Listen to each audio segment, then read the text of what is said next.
West Michigan. This is 24-Hour News 8 Football Frenzy. Hello again. Welcome to another highlight-filled football frenzy. It's week 6.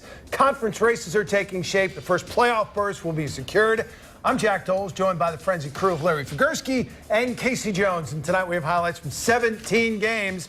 Wanted to make sure we leave a little time for playoff baseball. Let's start with our spotlights. First up, Grand Rapids Christian at Lowell. And they honored the families of fallen officers Bob Kosminski and Trevor Slott. Great touch by Lowell, as they often do. Here's second quarter scoreless game. Ryan Stevens to Josh Brannigan, 23-yard touchdown. Red Arrows up 7-zip. Christian quarterback Patrick Hall, injured, had to be taken away.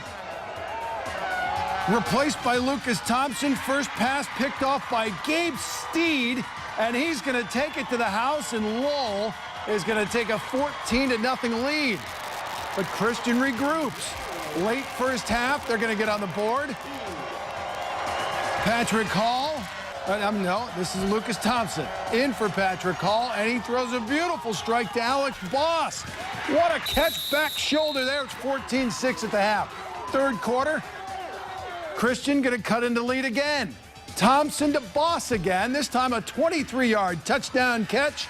It's 14-12 extra point, or two, no good. So fourth quarter now. Bad snap, and Austin Hoekstra is going to recover this for a touchdown, and that's how it ends. Lowell beats Grand Rapids Christian 20-12. Spotlight number 2 shining on the OK Red leaders. 5-0 Falcons of East Kent, one of the surprise teams in West Michigan this season, with a chance to clinch not only a playoff berth tonight, but to also open a 2-game lead on one of the 2 teams right behind them in the conference. Falcons traveling to Holland to beat West Ottawa tonight. Panthers, like the Rockford Rams, game back of the Falcons, 1-0 in the red, 4-1 overall. East Kentwood jumps out to a 14-6 lead. Kyle Freiberg, short to Tristan Waters, turns the corner and goes the distance. 68 yards. It was 14-6 EK at the half. They led it 21-6 then early in the third. Back came West Ottawa. Caleb McNitt. Look at the pretty fade there to Brandon Carl. That's a sweet toss. 7 yards, add the 2. It was 21-14. That guy, by the way, was homecoming king. 5 minutes to play. Less than that now. Caleb McNitt to Brian Knowles, who will make the catch down the near sidelines and takes it in. 42 yards. We're tied at 21. They then forced East Kentwood to punt it in the pouring rain with 37 seconds to go. McNitt, QB draw, breaks a tackle and then breaks the plane before he loses the handle. Happy homecoming tonight for Mitch Bosma and the rest of the alums. They go on to win it tonight as West Ottawa 28-21. Spotlight game, a big battle in the bronze. Forest Hills Northern undefeated with a chance to repeat as conference champs if they could stay on track. Greenville looking for the most wins for the school since 2009. That's 4. They're 4-1, 1-0 in the bronze. Forest Hills Northern with a chance though to punch their ticket to the postseason. First quarter, Greenville up 2. Eric Plate gonna go untouched, coming right at you. And the Yellow Jackets led it 24-22 at the break. Same score though. Third quarter, the Huskies gonna battle back. Jake Martin gonna drop back to pass, then decide to run, and that's a good decision.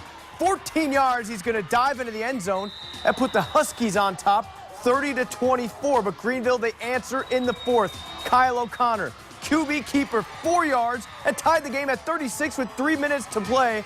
And look at how pumped O'Connor is, rightfully so, but not to be outdone. Northern's quarterback Jake Martin says, anything you can do, I can do better. A couple of jukes here on 3rd and 1. The 37-yard game-winning touchdown. That came with just $1:12 left in the game. Forest Hills Northern headed to the postseason. They're 6-0 with a 44-36 win. Can't believe you didn't sing that line, Case.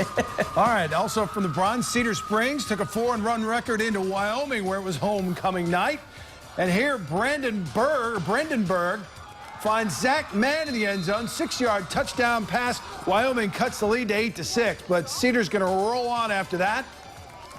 After that fine young man gets crowned homecoming king. Here is Maverick Cotton, takes the handoff, punches it in from a yard out, made it 24-6.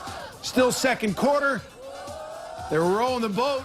For Cedar Springs these days, Anthony Topolsky going to take the handoff and go 7 yards for the score. That made it 38-6 at that point. Cedar Springs rolls. That's win number 5, 60-28. We'll wrap up the bronze in Grand Rapids after dropping their conference openers. Forest Hills Eastern and Northview each hoping to stay within a game of front-running Cedar Springs.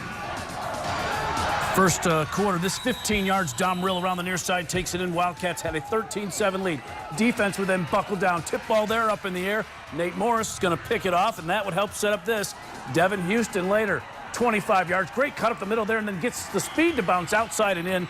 That one again covers 25 yards, made it 20-7, and they go on to win it tonight, 20-14. Back to the OK White. East Grand Rapids trying to keep pace in the conference. They're 4-1, while Forest Hills is 1-4, but undefeated in conference play. East Grand Rapids 1-0 in conference play. Defensive struggle of a game at Fifth Third Ballpark. The Forest Hills Central field goal there blocked, and East Grand Rapids led it 3-0. Then in the fourth, Mikey Roth going to find Mike Clifford, slips a tackle, finds some open space, and he gone. That's the game. The only touchdown of the game. East Grand Rapids blanks the Rangers 10-zip. All right, South Christian's really got things going since an 0-2 start, going for 4 straight wins at home against Ottawa Hills. And here it's John Wasink punches it in from a yard out, but it's 7-0 Sailors. Still now second quarter. Going to hand off to Jeff Plasman.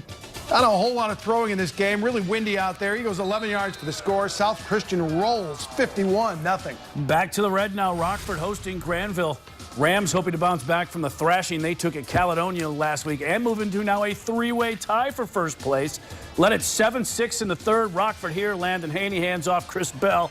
He breaks a tackle and takes it in 13 yards down the near sideline. 14-6 Rams. 3 minutes to go then, and Landon Haney this time will find Reed Martin. This one via the air, and bye-bye. He'll cover 24 yards, made it 21-6. Rams bounce back. Granville, playing much better, but comes up just short again. 21-6. A couple of teams at the heart of each other in the red. Grand Haven and Hudsonville both started the year 3-0. They both lost 2 straight, and both looking for win number 1 in the red. Grand Haven cruising as Schaefer Thalen finding a hole, and the Bucks built a 24-14 lead, but Hudsonville just wouldn't go away in this one. Mason Oppel, the keeper, going to punch it into the end zone. Cuts that Grand Haven lead to just 3, 24-21. Then late in the fourth quarter, Hudsonville going to take the lead here. Kyle Toth going to reach across the goal line. That's the game-winning score. Hudsonville comes back. They're now 4-2 on the year with a 27-24 win. 9 down, 8.